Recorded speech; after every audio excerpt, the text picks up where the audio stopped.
Well, history is written by the victors. That's what they say.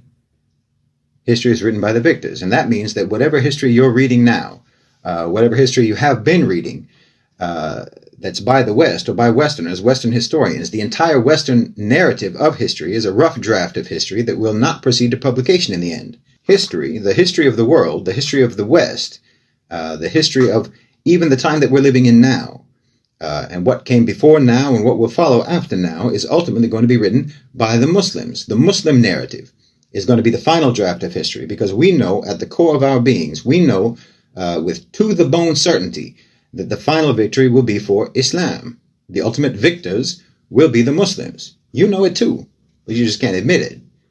But it's fine for the victory to be for Islam, because the victory for Islam means a victory for humanity, because those who oppose us are in fact enemies of humanity. And you can see that by what they do. They're brutal and inhuman beyond all measure, and you know it.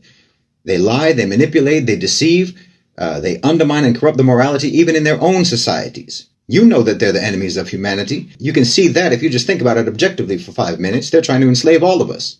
But we know that they're going to fail. We know that they're going to lose. We know that they're going to be defeated. The version of history that they have written and that they have spread will eventually be dismissed as the flagrant propaganda and lies that it is. And that includes everything that they're saying about themselves and about us right now. All of that will be discarded as dishonest, misrepresentative fiction. And the real history will be written by the victors, which means it will be written by the Muslims. And in my opinion, this is the way that we have to understand our lives today and events today. We have to understand it in line with the victorious narrative that will ultimately be written by Muslim historians in the future. We're living right now, every day, pages out of that victorious narrative. So I'm not going to say anything today about events today that will differ from what will ultimately be written about today's events in the future.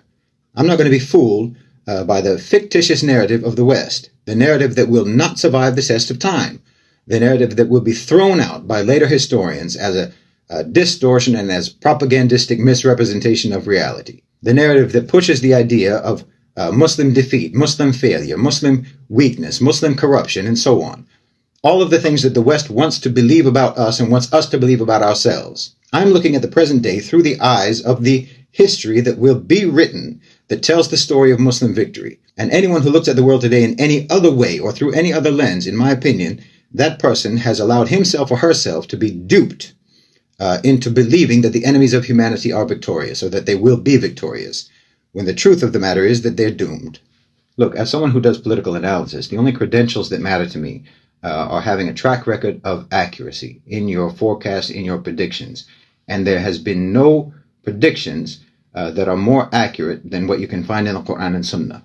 Allah subhanahu wa ta'ala said that Abu Lahab would die as a disbeliever, and he died as a disbeliever. Allah subhanahu wa ta'ala said that the Muslims would win at Badr, and they won at Badr. Allah subhanahu wa ta'ala said that the Treaty of Hudaybiyah would be a manifest victory, and it was a victory. Allah subhanahu wa ta'ala said that Rome would defeat the Persians, and Rome defeated the Persians. Allah subhanahu wa ta'ala said that the Muslims would liberate Constantinople, and we did. Allah subhanahu wa ta'ala promised that the Muslims would liberate India, and we did. Allah subhanahu wa ta'ala promised that Islam would reach every corner of the globe, and it has. Everything that our Creator has told us would happen has happened, and He told us that Islam would be victorious, so it will be.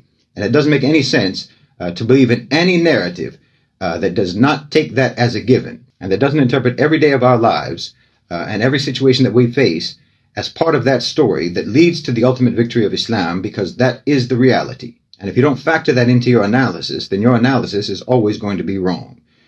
You will only ever be, to one extent or another, a propagandist for the very people who will be remembered by history as nothing but liars and as nothing but losers.